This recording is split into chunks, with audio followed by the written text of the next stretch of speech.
한 어린 소녀가 어머니와 함께 처음으로 결혼식에 갔습니다. 소녀가 어머니께 묻습니다. 왜 신부는 모두 흰색 옷을 입나요? 엄마는 잠시 생각한 후에 흰색은 기쁨의 색이잖아. 결혼을 앞두고 너무 기뻐서 흰색 옷을 입는 거야 라고 대답을 해 주었습니다. 그러자 아이는 엄마에게 다시 묻습니다. 그럼 신랑은 왜 검정색 옷을 입나요? 라고 다시 물었습니다. 오늘 예수님은 결혼식에 관한 이야기와 옷차림에 대해서 우리에게 많은 깨달음을 주십니다. 마태복음 22장입니다. 예수께서 다시 비유로 그들에게 말씀하시니라 라고 합니다. 예수님이 그들에게 말씀하셨다라고 합니다. 그들은 누구입니까? 예수님을 시기하고 미워하며 죽이려고 했던 종교 지도자들이 바로 그들입니다. 그들은 곤란한 질문으로 예수님을 궁지에 내몰았던 사람들입니다. 하지만 예수님은 그 덫에 걸리지 않고 역전시켜서 그들의 사악함을 폭로하기 시작을 합니다. 예수님은 세 가지 비유로 세 가지 이야기를 우리를 통해서 들려주셨습니다. 이미 우리는 이 세 가지 중에 두 가지를 묵상을 했었습니다. 첫 번째 이야기는 두 아들의 이야기였고, 두 번째 이야기는 포도원 주인과 소작인들에 관한 이야기입니다. 그리고 오늘 세 번째 혼인잔치에 관한 이야기를 들려주십니다. 이미 앞선 두 가지 이야기는 이미 우리 말씀으로 묵상한 바가 있습니다. 이 비유들은 하나님 나라의 참모습을 가르쳐주는 말씀이자 이 땅과 연결되어 있는 말씀이라고 할 수가 있습니다. 단순히 흥미를 위해서 듣는 이야기가 아닙니다. 하나님 나라에 대한 영적 실제를 가르치기 위한 우리 주님의 비유라는 것입니다. 그래서 예수님은 비유로 말씀을 하십니다. 하늘나라는 자기 아들의 혼인잔치를 베푼 어떤 임금에게 비유할 수가 있다라고 하십니다. 생각해 봅시다. 하나님 나라는 평범한 잔치가 아니라 왕실의 혼인잔치에 비유할 수 있다라고 하십니다. 왕은 아들을 왕과 존귀롭게, 존귀하고 영광스럽게 결혼식을 올려주고 싶어 합니다. 최대한 성대하게 준비를 합니다. 그리고 자기 종들을 보내서 혼인잔치에 초대된 사람들을 불렀습니다. 여러분도 만약 이 혼인잔치에 초대를 받는다면 두말하지 않고 갈 것 같습니다. 왜냐하면 이 자리에 불러준 것만 해도 참으로 영광스러운 일이기 때문입니다. 만약 조선시대에 왕이 진연을 마련하고 사람들을 불러서 와서 잔치에 참여하라라고 했는데 나는 못 갑니다 라고 하면 아마 그 신하는 목이 마당에 굴러다닐지도 모릅니다. 그래서 왕은 혹시 초대를 잘못 들었나 싶어서 다시 종들을 내보냅니다. 이번에는 처음과 달리 음식을 다 차려놓고 황소와 살찐 짐승을 잡아서 모든 준비를 마쳤으니 어서 잔치에 오라고 초대를 합니다. 왕은 마치 자 여기 보시오 내가 준비한 그 메뉴들을 한번 보십시오 라고 하듯이 여기에 맛있는 갈비도 준비해 놓고 꽃등심도 준비해 놓고 또 채끝살도 준비해 두었으니 즐기십시오 라고 말합니다. 하지만 이들은 왕의 이런 정성스러운 초대를 단지 귀찮게 여길 뿐입니다. 성경은 그들은 들은 척도 하지 않았다라고 합니다. 한 사람은 자기 밭으로 가고 한 사람은 장사하러 갔다. 22장 5절에 나오는 말씀입니다. 다시 말해서 나는 별로 관심이 없어요. 나랑은 별로 상관이 없는 일이에요. 라면서 제각각 일터로 갔다라는 것이죠. 무례하기 짝이 없습니다. 더 나아가서 이들은 무례할 뿐만 아니라 종들을 붙잡아서 모욕하고 죽였다라고 합니다. 이것은 참으로 악한 행동입니다. 심부름을 한 종들은 단지 즐거운 행사에 초대하였을 뿐입니다. 그런데 왕의 초대에 응하기는커녕 왕이 보낸 종들을 욕되게 하고 부끄럽게 여기고 더 나아가서 그 종들을 죽이기까지 했다라고 합니다. 오늘 마태복음 22장 7절에서 10절에서는 왕은 화가 나서 군대를 보내 살인자들을 처단하고 도시를 불태웠다고 합니다. 그리고 신하들에게 말하기를 혼인잔치가 준비되었지만 초대받은 사람들은 이것을 받을 만한 자격이 없다. 그러므로 큰 길로 가서 악한 사람이나 선한 사람이나 만나는 대로 다 데려오라. 그렇게 말을 합니다.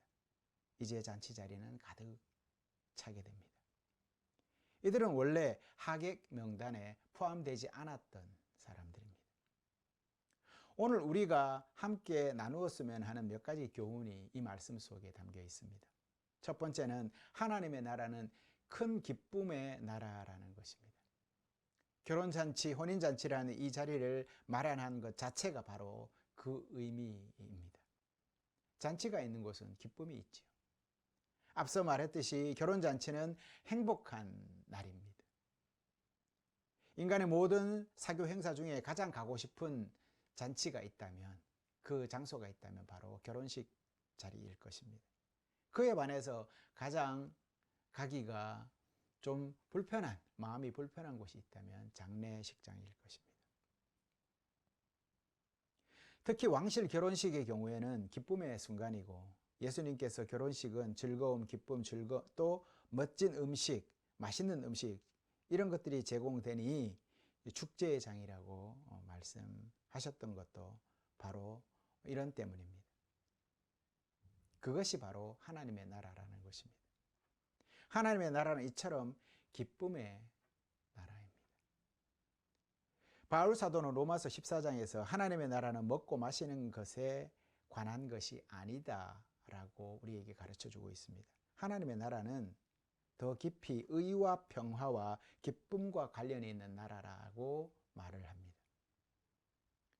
하지만 우리 대부분은 이 세상에서 기쁨을 찾으려고 노력합니다.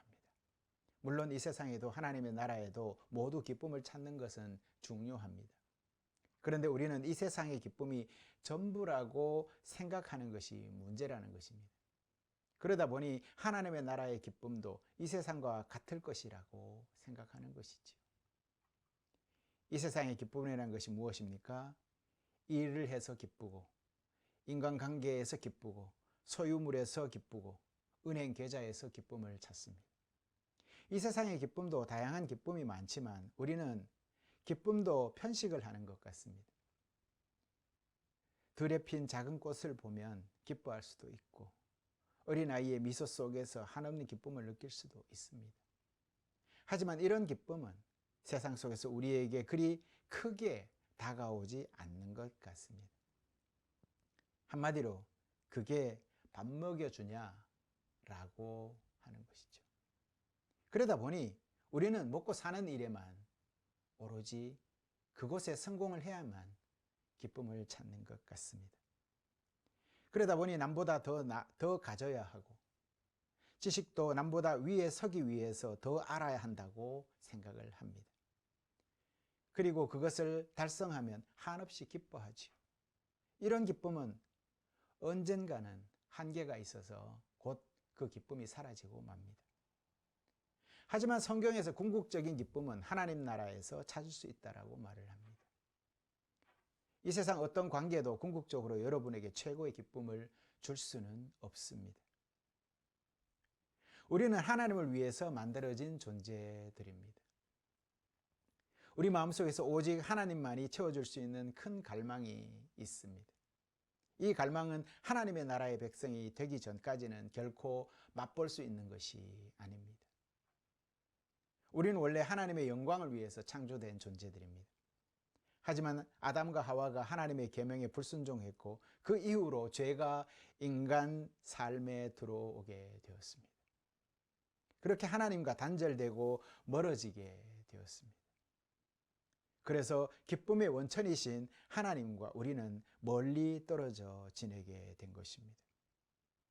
그래서 하나님과 단절된 인간은 필사적으로 행복의 비밀을 찾지만 이 세상에서는 그 비밀을 찾을 수 없습니다.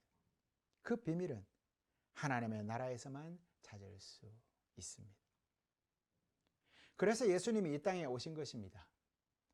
예수님은 십자가에서 죽으시려고 오셨고 그분의 죽음으로 여러분의 죄값을 치르셨습니다. 그분은 여러분의 죄를 속량해 주십니다. 그래서 소외된 백성, 죄 많은 백성들이 이제 하나님과 화해할 수 있게 되었던 것입니다. 그리고 하나님과 화해할 때 하나님의 나라에서 하나님의 기쁨을 발견하게 되는 것입니다. 그러니 성도 여러분, 예수님은 기쁨을 주기 위해 이 땅에 오신 것입니다. 그분의 행적을 살펴보면 단번에 우리가 알 수 있습니다. 예수님은 이 땅에 오셨을 때 가장 먼저 기적을 행하신 일을 기억해 보십시오. 예수님이 첫 기적을 어디서 행하셨습니까? 가나의 혼인잔치에서 행하지 않았습니까? 그곳에서 물로 포도주가 되는 기적을 보이셨습니다. 이 기적은, 포도주는 기쁨을 상징하는 물건이죠. 여러분이 잘 아는 또 산 위에서 복을 전하던 산상 복음을 전했던 그 부분을 기억해 보십시오. 그곳에서 주님께서는 먼저 복이 있으라 라고 먼저 말씀을 하십니다. 즉 복에 대해서 말씀하셨고 그것은 기쁨입니다. 심령이 가난한 자, 애통하는 자, 온유한 자는 복이 있다. 즉 기쁨을 이야기한 것입니다. 이처럼 예수님은 기쁨을 주기 위해서 이 땅에 우리에게 오셨습니다. 많은 사람들이 기독교를 죽이는 종교라고 생각을 합니다. 그래서 사람들은 기독교인이 되지 말라고도 합니다. 주일이면 좋아하는 취미생활도 하지 못하고 캠핑도 못 가고 술도 못 마신다라고 합니다. 정말로 전도를 해보면 술을 끊고 교회에 가겠다고 말하는 사람들이 의외로 많다는 것을 알 수가 있습니다. 또 교회에 못 나오는 핑계도 다양하기도 합니다. 성경을 읽자니 글씨가 너무 작다.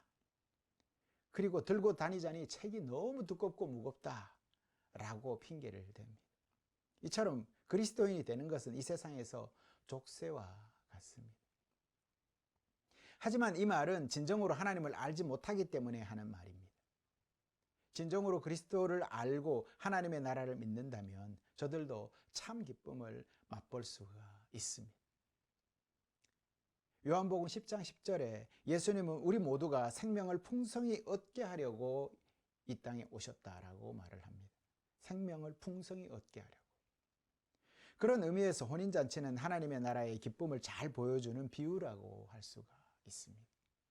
하나님의 나라는 바로 그런 기쁨의 나라입니다. 하나님은 오늘 그 잔치에 우리를 초대하셨습니다. 또한 우리는 하나님의 명령을 받아서 초대장을 전달하는 하인 중 한 명일 수도 있습니다. 저는 여러분을 초대합니다. 이 방송을 듣고 함께 예배드리는 여러분들을 복음 안으로 초대합니다. 친구 여러분, 그저 교회 예배에만 나오지 마십시오. 이 결혼식 잔치에 참여하십시오. 이 기쁨에 참여하십시오. 죄를 회개하고 예수 그리스도를 믿으면 진정한 기쁨을 누릴 수가 있습니다. 그러나 모든 사람이 잔치에 참석하는 것은 아니다라는 것을 알 수가 있습니다. 이 이야기에서 우리는 두 번째로 분명하게 볼 수 있는 것이 있는데, 즉 하나님 나라를 거부하는 사람들도 분명히 있다라는 것입니다. 정말 이상하지 않습니까? 왕실의 잔치이고 행복한 행사이고 그 자리에 가는 것만으로도 명예로운 자리인데 그 초대임에도 불구하고 그들은 오지 않는다라는 것입니다. 귀찮아합니다. 그들은 관심을 기울이지 않습니다. 농장으로 자기 일하러 떠나가 버립니다. 더 악한 것은 하나님의 사자들을 죽이려는 사람들이 있다는 것입니다. 그들이 듣지 않는 이유는 예수님이 자기에게 오셨지만 자기들이 영접지 않은 이유는 무엇일까? 그것은 마음이 문제인 것입니다. 그 이유는 그들의 행위가 악했기 때문이다. 그래서 빛보다 어두움을 사랑했기 때문이다라고 요한복음 3장 19절에서 이야기하고 있습니다. 교회에서 가장 두려운 사실이 하나 있습니다. 그것은 다름 아닌 사람들이 교회에 와서 하나님의 말씀을 듣고도 그분과는 아무런 상관없이 살아가더라라는 것입니다. 여러분이 생각하시기에는 어떻습니까? 한 죄 많은 생명이 어둠에서 벗어나 하나님의 빛으로 나와서 그분 왕국에 들어가는 것보다 더 큰 기쁨이 어디에 있겠습니까? 그러니 어리석은 결정을 하지 마시기 바랍니다. 분명 죄가 우리의 생각을 왜곡시킨다는 것을 잘 알고 있습니다. 그러나 하나님 앞에서 죄는 무익하고 공허하고 끝내 죽음에 이르는 것임을 분명히 알아야 합니다. 이런 우리를 구원하시기 위해서 예수님이 우리를 대신해 죽으시고 다시 부활하셨다는 사실을 믿으시기를 바랍니다.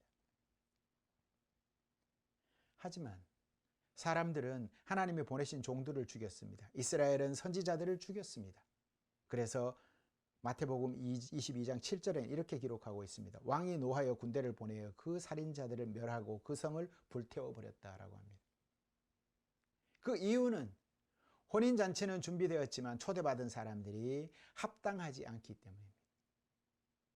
이제 이스라엘이 예루살렘이 멸망할 것이기 때문에 하나님께서는 복음의 초대, 혼인잔치에 대한 초대가 원래 잔치 초대 명단을 넘어서 온 세상 사람들을 초대하라고 열어주십니다.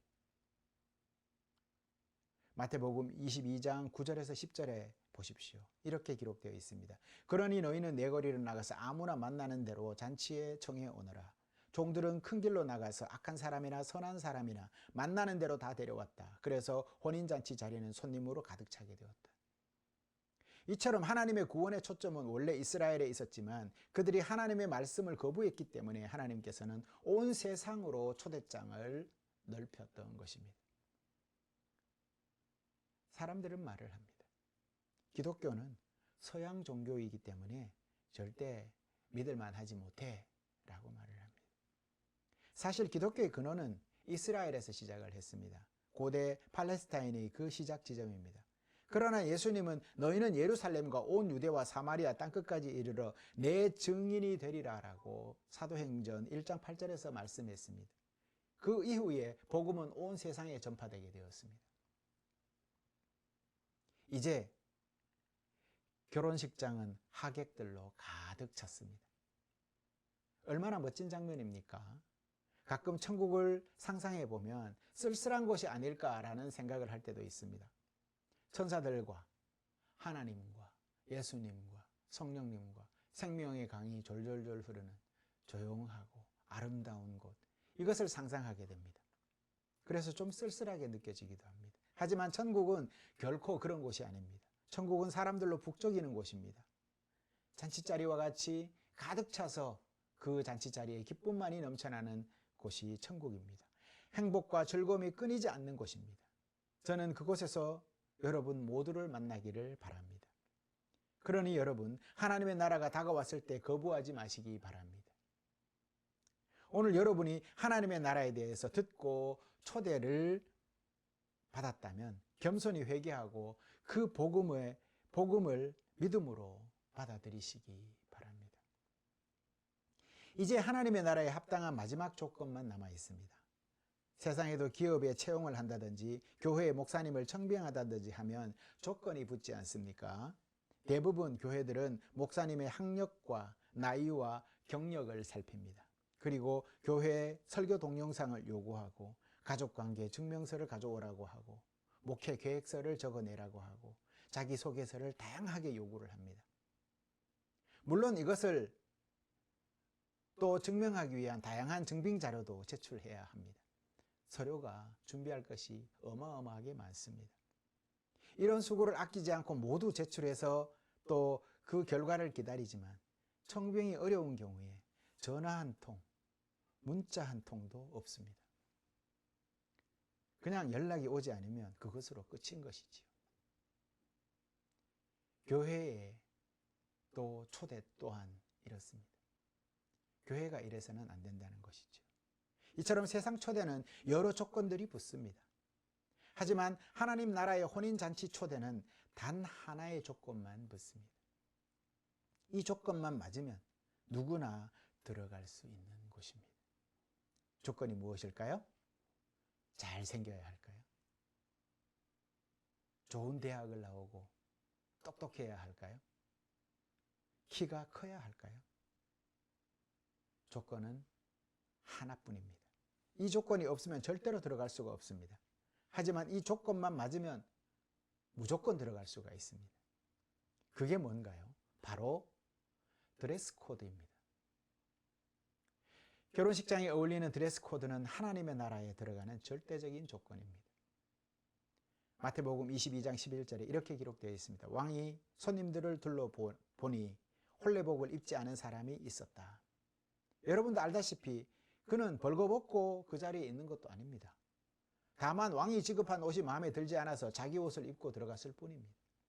하지만 왕은 자신이 준비한 혼인잔치가 완벽하고 아름답게 진행되기를 바라고 있습니다. 이 당시에 왕실 행사나 또 큰 연회 자리에 있어서 주비는 하객들이 입을 의복을 준비를 했다고 합니다. 그래서 그 의복을 각각 나누어 주었다고 합니다. 마태복음 22장 12절에 보면 당신은 참으로 눈에 거슬리는군요. 내가 드린 예복을 입지 않고 이곳에 있는 것이 너무나 불쾌합니다. 라는 식으로 주인이 말을 합니다.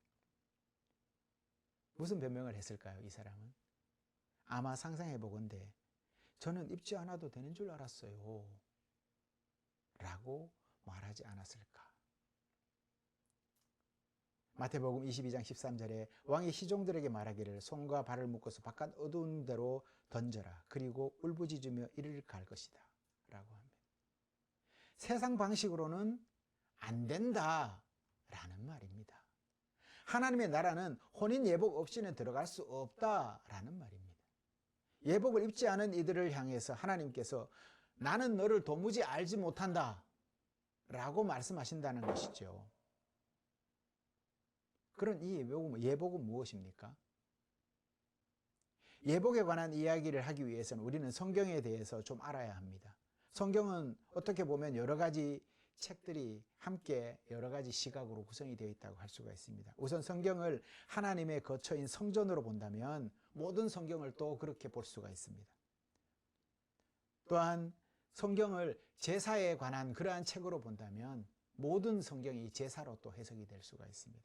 또한 성경을 의복에 관한 패션 책으로 본다면 또 그렇게 볼 수가 있습니다. 왜요? 태초에 아담과 하와가 창조되었을 때 그들이 하나님께 죄를 지었던 것을 기억할 겁니다. 그들이 죄를 지은 뒤에 자신들의 벌거벗은 것을 알았습니다. 그들은 부끄러웠습니다. 죄를 짓기 전에는 벌거벗었지만 부끄러워하지 않았습니다. 그러나 그들이 하나님께 죄를 지은 후 본능적으로 수치심을 느꼈던 것이지요. 그래서 그들이 가장 먼저 한 일이 뭡니까? 하나님으로부터 숨었던 것이죠. 그리고 가릴 것을 찾았다라는 겁니다. 그 당시에는 옷이라는 개념이 없었습니다. 아담과 하와에게 조르지오 알만이나 켈빈 클라인이나 어떤 패션 브랜드가 있었던 건 아니죠. 그래서 본능적으로 벌거벗었으니 몸을 가려야겠다라고 생각했죠. 그래서 무화과 나무 잎을 가져다가 꿰매서 몸을 가렸습니다. 그런데 이것이 효과가 좋겠어요? 곧 말라서 그 잎이 부스러져 버리고 말았겠죠. 신약의 예수님이 무화과 잎이 말라 비틀어지는 말씀을 하십니다. 그 말씀의 의미가 무엇이겠습니까? 영적 의미가. 바로 죄가 그대로 드러난다라는 의미가 있는 것이죠. 가렸던 것이 벗어져 버렸다라는 것이죠. 스스로 가리면 그것이 언젠가는 벗어지게 되어 있습니다. 그 다음에 우리가 읽을 이야기는 하나님께서 놀라운 자비를 그들에게 옷을 마련해 주셨다라는 것이죠. 무화과 잎이 아니라 이제는 뭐예요? 동물 가죽으로 만든 덮개를 만들어 주시죠. 옷이라고 하기에는 그렇죠? 이 가죽은 분명 누군가의 죽음을 요구하게 되죠. 피를 흘려야 하고 동물이 죽어야 하고 대가를 치러야 하고 그리고 나서 이 가죽을 아담과 하와에게 주겠다라고 그렇게 하는 것입니다. 이것이 옷의 시작인 것입니다. 성경의 이야기는 덮음의 필요성, 죄를 덮는 것에 대한 필요성, 불충분한 것을 덮어버리고 또 잘못된 것을 덮어버리고 희생을 통해서 하나님의 제공하신 덮음으로 그렇게 우리를 온전하게 하는 이야기들이 가득합니다. 그런 다음 성경 한 3분의 1 정도 지나면 이사야서라는 책이 나오는데 그 책에는 64장 6절에 이렇게 기록되어 있습니다. 우리의 모든 의로운 행위는 오염된 옷과 같다. 이런 표현이 나옵니다. 이사야는 의로운 행위를 입으라고 합니다. 의로운 행위는 하나님 앞에서의 심판의 날에 여러분이 입기를 바라는 옷이지요. 하지만 하나님께서 뭐라고 말씀하시는지 아십니까? 우리의 모든 의로운 행위는 오염된 옷과 같다. 더럽고 용납할 수 없는 옷이라고 합니다. 그래서 성경은 옷에 관한 책이라고도 할 수가 있습니다. 여러분, 옷은 하나님이 주신 것입니다. 그러니 천국 혼인잔치의 옷 또한 하나님으로부터 주어진 예복을 입어야만 한다는 것이죠. 내 것이 좋다고 내 옷 입고 들어가는 곳이 아닙니다. 이 옷은 우리를 구원으로 이끄는 옷이고 우리를 영원한 생명으로 감싸는 옷이고 죄인인 우리가 심판대 앞에서도 의롭다 청함을 받게 될 옷이 바로 이 옷이라는 것입니다. 그리고 성경의 끝부분 요한계시록에 있어서는 각 나라와 족속들과 백성과 언어에서 아무도 셀 수 없는 큰 무리가 흰옷을 입고 종려나무 가지를 손에 들고 보좌와 어린 양 앞에 섰다라고 계시록 7장 9절에 기록합니다. 이 흰옷은 특별합니다. 14절에 그들이 어린 양의 피로 그 옷을 씻어 희게 하였느니라 라고 기록하고 있습니다. 그러므로 여러분이 하나님 앞에 설 수 있는 유일한 방법은 어린 양의 피로 옷을 입는 것입니다. 이것은 하나님에 의해서 주어진 것입니다. 그리고 요한계시록 마지막에 이런 구절이 나옵니다. 어린 양의 혼인잔치가 이르렀으니 우리가 기뻐하고 즐거워하며 그에게 영광을 돌리자. 지금은 크게 기뻐할 때입니다. 이것이 아들이 영광과 찬양을 받으시는 시간이고 그분의 신부는 자신을 밝고 깨끗한 세마포로 옷을 입었다라고 말을 합니다. 이것이 바로 성경의 이야기입니다. 덮음에 관한 이야기입니다. 인간이 하나님께 죄를 지었기 때문에 이제 우리는 덮개가 필요하고 옷이 필요합니다. 그리고 예수님은 이 옷을 입기 위해서 죽으셨습니다. 성경의 이야기는 우리가 어떻게 기록하신 하나님 앞에 설 수 있는지, 거룩하신 하나님 앞에 설 수 있는지에 관한 이야기를 기록하고 있다는 것입니다. 그러니 성도 여러분은 위로부터 주어진 옷을 입어야, 하늘 옷을 입어야 합니다. 하지만 한 가지 더 기억해야 될 것을 우리에게 마지막에 말씀을 합니다. 14절에 이렇게 기록되어 있습니다. 많은 사람이 부름을 받았으나 택한 사람은 적으니라 이렇게 말씀하고 있습니다. 예수님께서 이 비유에 대해서 해설로 이렇게 덧붙였던 것입니다. 예수님은 많은 사람이 부름을 받았지만 구원을 얻는 사람은 적다라고 말씀하십니다. 이 말은 많은 사람이 부름을 받았지만 진정으로 믿는 사람은 적다라는 것입니다. 이 비유는 하나님의 관점에서 볼 때 이스라엘이 하나님의 부르심을 거부한 것을 나타내지만 마지막에는 하나님의 관점을 나타낸다. 하나님은 소수의 사람들을 선택해서 구원하셨다라는 것입니다. 천국에서는 많은 사람이 부름을 받습니다. 하지만 택함받은 사람은 적다라고 합니다. 이는 하나님의 선택과 은혜에 의해서 구원을 얻는다라는 것입니다. 전적으로 모든 그 선택의 권한은 누구에게 있다? 하나님께 있다라는 것입니다. 우리는 자신의 노력으로 구원을 얻을 수 없습니다. 내 옷을 입고 내 공로로 천국에 가는 것이 아닙니다. 오직 예수 그리스도를 통해서 구원을 얻을 수 있습니다. 오늘 이 초대를 여러분 모두가 수락하시기를 바랍니다. 예수 그리스도를 통해서 구원을 받으시는, 그래서 행복을 누리시는 그러한 모든 분들이 다 되시기를 간절히 축원합니다. 기도하시겠습니다.